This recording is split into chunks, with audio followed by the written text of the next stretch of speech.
Hey,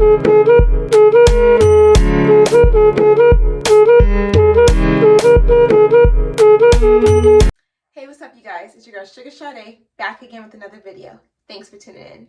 So today's video is going to be about how to stop self-harming. Alright guys, so there's a lot of ways to self-harm. Most commonly cutting, burning, stabbing, scratching, poking, picking out old wounds, ingesting poisons, scalding yourself with hot water. Those are all methods in which people do self-harm. A lot of people who do self-harm, but not all people who self-harm, have anxiety, depression, borderline personality disorder, eating disorders, PTSD, and just any kind of survivors of past abuse. You may self-harm in an attempt to deal with strong emotions such as anger or sadness. You also may self-harm to punish yourself, to make yourself feel something. Maybe you self-harm because you want other people to know how you're feeling, to make others aware of your feelings. Some people self-harm to distract themselves from feelings or to feel something else other than the pain that they already feel internally. In other words, to get relief. You may self-harm because somebody did something to you that made you feel powerless, and this is your way of regaining power and doing something to yourself instead of someone else doing something to you. It's like your way of controlling your body and your environment. But regardless of why you self-harm, I want to teach you how to stop self-harming because there is no safe or healthy way to self-harm. So first step, if you want to stop self-harming, is to tell somebody that you trust, preferably a loved one like your parents or your significant other or sibling, cousin, someone that you love and trust. I know this is so much more easier said than done. This is probably one of the hardest things to do. And if you can't bring yourself to tell a loved one, I recommend you just disclose it to somebody anonymously.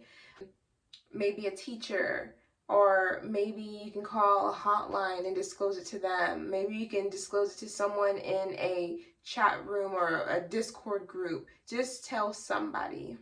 First thing you want to do is try to break the habit that you have created with substitutions and distractions.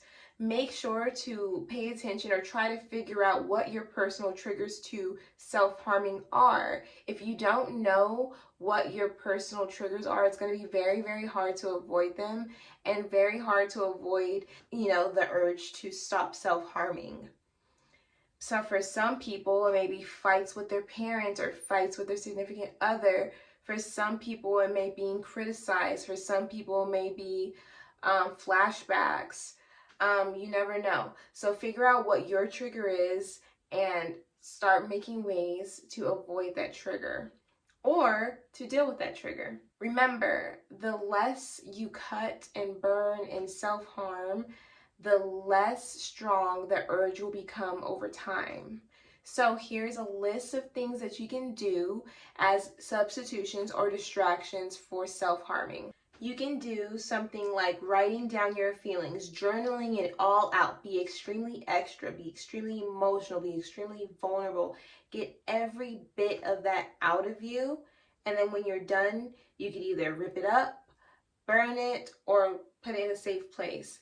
But just get it out of you. Number 2 would to be punch a bag or a pillow. Instead of punching yourself, instead of cutting yourself, instead of punishing yourself, punch a pillow. Punch a bag. Exert that energy elsewhere other than on your body. You also can scream into that pillow.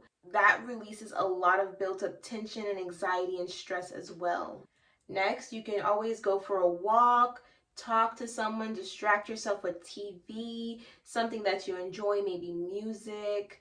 Just distract yourself and get away. You could always play a sport or exercise or do something physical.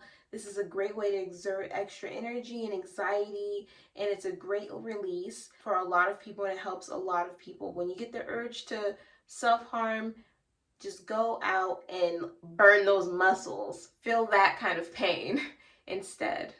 Something else you could do is to bite something spicy or some ginger or like a chili pepper, something that'll stimulate your mouth and have like a tingling, burning sensation in your mouth. A lot of people like to do that. Next, you can get an ice cube and squeeze it in your hand as hard as possible until it melts.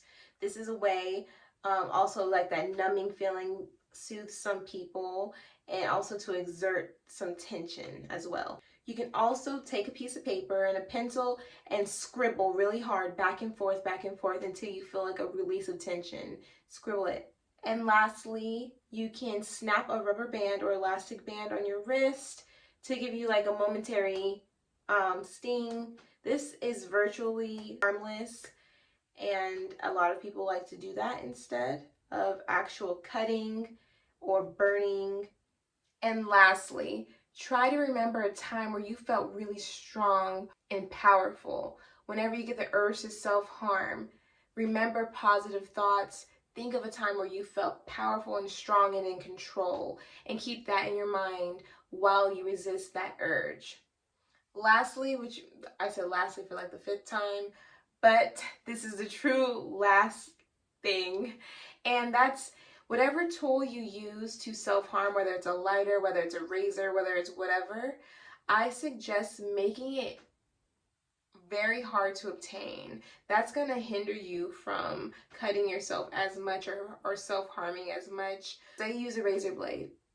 I say put it in a small box, tape the box, put that box inside of another box, and put it somewhere far up in the closet. So when you do get the urge to self-harm, also on top of that little box where you have the razor in that's taped up, you can have like a little sticky note that says like, don't do this.